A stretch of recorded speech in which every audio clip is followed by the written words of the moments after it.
TRS से बड़ी खबर है, जहां नीतीश को इंडिया का संयोजक बनाने पर चर्चा नहीं हुई। ये बातें ललन सिंह ने भी कही है। जेडीयू के राष्ट्रीय अध्यक्ष ललन सिंह का बड़ा बयान सामने आया है।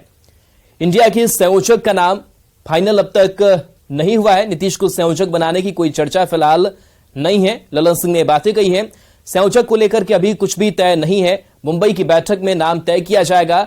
ललन सिंह ने खबरों का खंडन किया है। संयोजक बनाने की खबर गलत है, ये बात ललन सिंह ने कही है। नीतीश की कोई नाराजगी भी नहीं है, इस बात को भी ललन सिंह ने रखा है।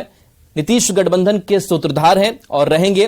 साथ ही ललन सिंह ने यह भी कहा है कि बीजेपी हताशा में है, इस तरह का प्रचार करवा रही है। विपक्षी एकता को लेकर बीजेपी में घबराहट है, ये बयान ललन सिंह का सामने आया है।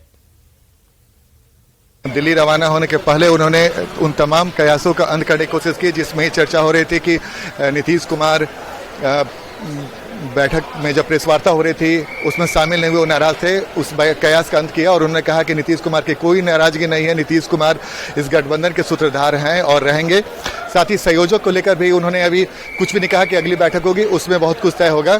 साथ ही उन्होंने बीजेपी पर हमला बोला और कहा कि जो भी दुष्प्रचार किया जा रहा है उसमें कोई दम नहीं है। तो जाहिर सी बात है, ललन सिंह पिछले कल देर शाम से लेकर अभी तक हो रही चर्चा को अंत करने की कोशिश की। आनंद अमृतराज, न्यूज 18 नेटवर्क, पटना। अब चला रहा है नीतीश कुमार जी नाराज हैं। काहे का नीतीश कुमार जी नाराज होंगे? नीतीश कुमार जी विपक्षी एकता के सूत्रधार हैं और सूत्रधार कभी नाराज नहीं होता है। इंडिया सबों की सहमति से नाम तय हुआ है।